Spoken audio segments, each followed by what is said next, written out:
New week, new outfit, and same old question. Do you have a pattern for that? And we'll get to it in a moment, but first let me show you what I'm wearing today.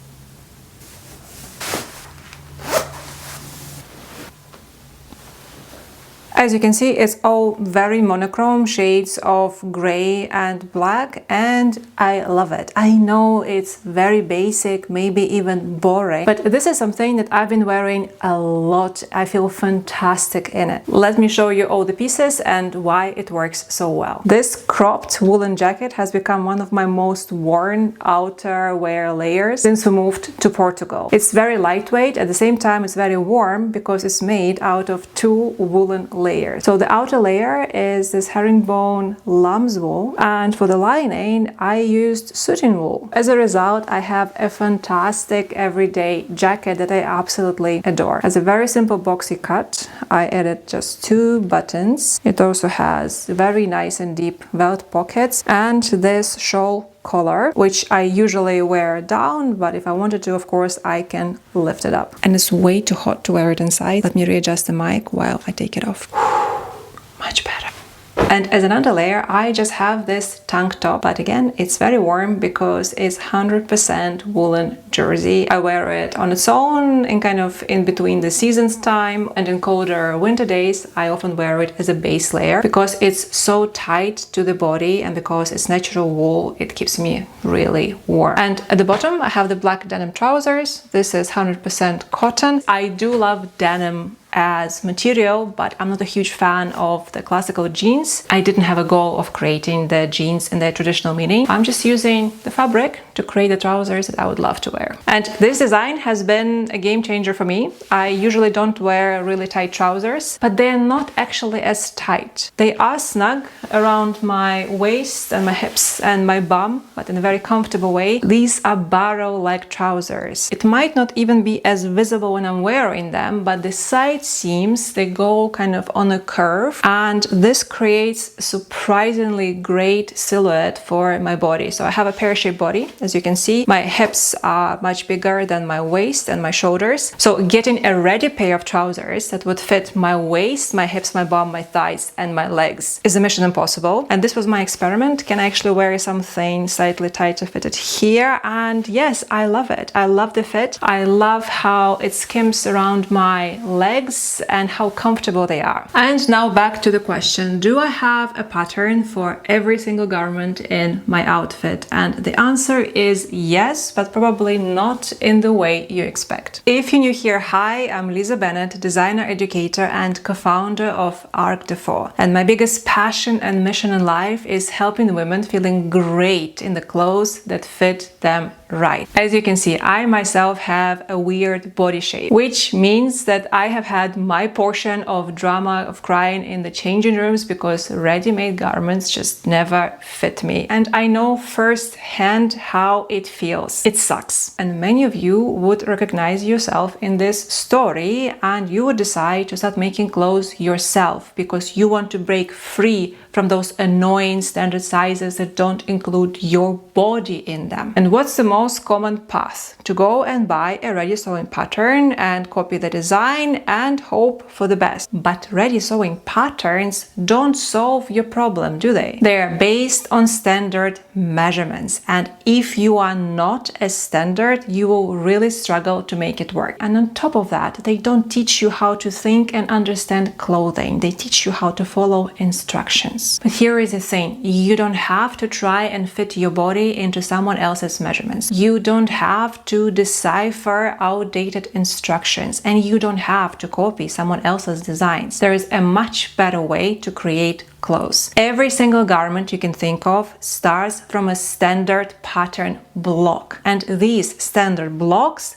have the measurements included in them. Now imagine what would happen if you design those blocks based on your measurements, your body type, your posture, and your fit preferences. When you have the base right from the start, you can then turn these blocks into any sewing pattern you want, and the garment will always fit you because it already has you, your body, and all your nuances included in it. Let me show you how I designed this jacket, this top, and this pair of trousers using my custom blocks. How to make a pattern for a boxy jacket with a shawl collar. For the base, I'll be using my boxy block. This is a simplified pattern block, and I'm using same block for the front and the back.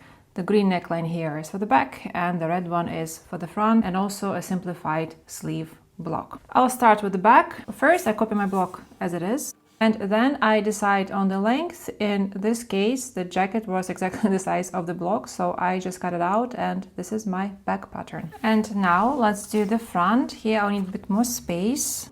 I'll copy it over here. Again, first just copy as it is. So next I decide on the button stand, to do extension from the center front to allow me to close my buttons. Let's say something like this. So I'm thinking I'm gonna have two buttons, let's say somewhere here. And from here up, I want to have a shawl collar. Decide I want it to open here, for example, and I connect it with my neckline and I draw a straight line. There will be my opening. Now I'll cut my pattern a little bit to make it easier for me to fold it. So I only cut center front and the side, keep the top intact. I can use an awl just to press it a bit. Okay, so now I fold this line and see this is already how like my neckline would open. Here I can see my shoulder line. Redraw it here so it's just more visible for me. And now I can decide on the shape of my shawl collar. So let's say I want it to look like this. So it's not too big. Something like that. So all the blue is the collar. And I can cut this curve out. So back to my right side of the pattern, that's the new shape. Now the last part, I want to measure this curve on the back neckline. It's a lot easier in real size. So you put the tape measure on the rib. This measurement of the back of the neck, I mark over here. I'm measuring the curve, and here I'm measuring on the straight line. And I draw a perpendicular line, and now finish cutting my pattern out. Here is my shoulder seam. Here is the center of the collar and the collar. Next step, I want to divide this little bit, so this little rectangular, into 3 equal parts, drawing straight lines. And now I go from this side and I slash them.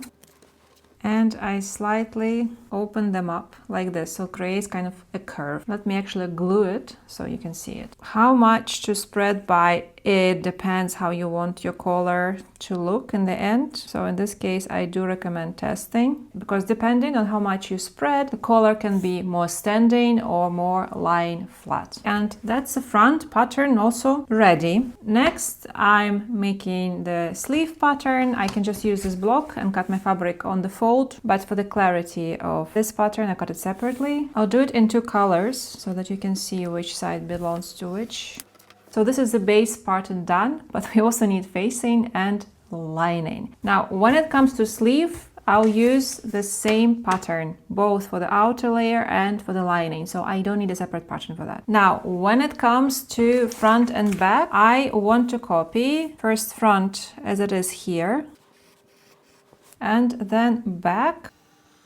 So my linings consist of facing and lining. Facing is made with outer fabric. If this is outer part of my jacket, right? When the collar is open, it also exposes something. What does it expose? It should be the same fabric. So I need to have a little kind of strip of the same fabric that keeps going inside. This is the facing part using the outer fabric. And I'll make it a bit wider, something like this. And basically, I am following the shape of the collar and not all the way to the collar here. I'm going a bit more this way because I want a space. I want it to open up and I want it to be comfortable. So not like lining already starts here. There's a bit more distance from the lining. This will be my facing front, and this is front lining. First I cut this out, and now look, I'm dividing this into 2 pieces because this will be outer fabric and this will be the lining fabric. Now I take my lining and I go to the back, and I want to mark exactly where this curve stopped because I want to add it to the back too. I like having like a little kind of curvy detail on the back. It looks nice. This also will be the outer fabric facing, and this is back lining. And one more thing we want to do on the back, we want to add a little fold in the fabric to make the movement a bit more kind of fluid. So this part will be slightly wider. You're just going to fold it. You're going to stitch it, you're going to fold it so it will be invisible. But there is this little fold on the lining, and we just extend the main part slightly. And when it comes to stitching it, you will keep center part open and you will stitch it here on the top and at the bottom. And this remains open, so when you move your back, your lining moves with you. It doesn't feel restrictive. And that's it. From the very simple boxy block and sleeve, we designed a brand new pattern for an entire jacket. Last part here, I have a velvet pocket. It's a very simple rectangular shape here for the entry point of the pocket, and then there is a pocket sack, and I made it rectangular. And then at the bottom, I just corrected the shape of the pocket according to my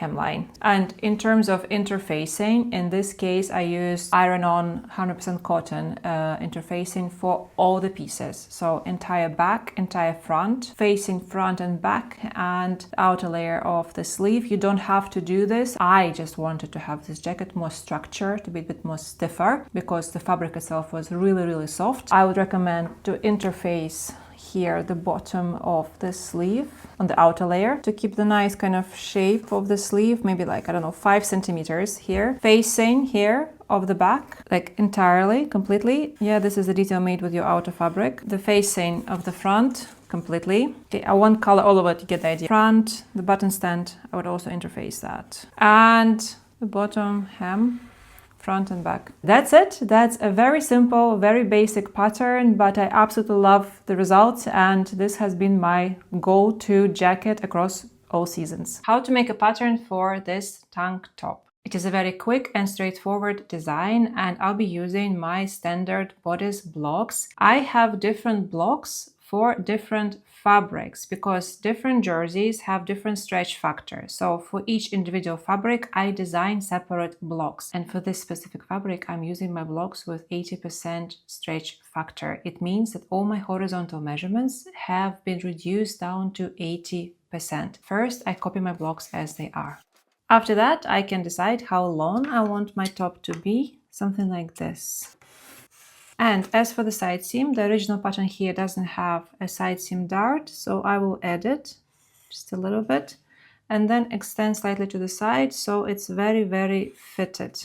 And I can lift it up here slightly, and same for the front. Quickly cut it out. Okay, and the final part, I want to change the shape of my shoulder because I want it to go all the way kind of to the neckline. So let's say instead of this, I make it this wide. I don't change anything around the neck, but I change it around the armhole, and I draw a new curve towards my new shoulder line. And then I can go to the back and do the same. So that's the only real big change to the pattern. I'm changing my armhole. If you just put it on as it is, the neckline will be floppy and the armholes will be kind of falling away from your body. You don't want to have that. So the key to this is the trimming. The trimmings for the necklines and the armholes should be shorter than the full length of these openings. I usually recommend to start with 20% shorter. It depends on the fabric. It will be different for different fabrics, but the idea is, so for example, for the neckline, that you stitch your shoulders, then you measure the entire circumference of your neckline,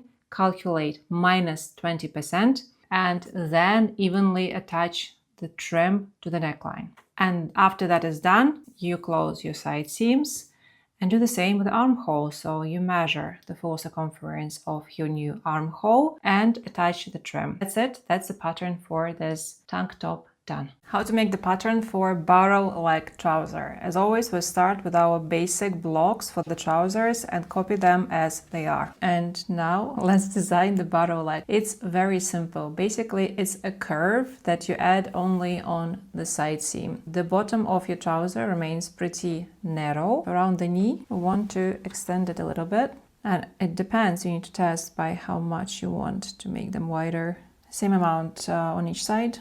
You can draw it by hand, but I highly recommend to get a French ruler. You can get a nice curve out and then in. Try a few things out and see how it goes. This is obviously a very ugly shape because look, the line goes this way and then poof and then this way. No, it needs to be more like beautiful curve. We correct it. So that's my new side seam. Okay, and we do the same on the back. I can cut out the front and just compare. I just go to these lines and tails off kind of here. And nothing else changes. Your waistline the same, darts remain, approach line the same, inner seam the same. You can see if I align with my original pattern, that's a curve I'm adding. That's it, that's the base ready. I usually don't do the dart in the front. I just remove it and I cut it off from the side seam. It does the same job. To add the pocket, I draw the shape that I want. Go ahead and I copy the side seam and the waistline, just a little bit here in the corner. And now I draw the shape of my pocket, something like this. Cut off this triangle, copy the same shape again. Go back to my trouser, align it at the waist, the side seam, and draw my pocket entrance. And here you have it, pocket base, pocket lining, and the trouser. Another quick detail is the shield for your zip. It's basically just a rectangular shape with a curve, and I usually make it a little bit longer than the zip.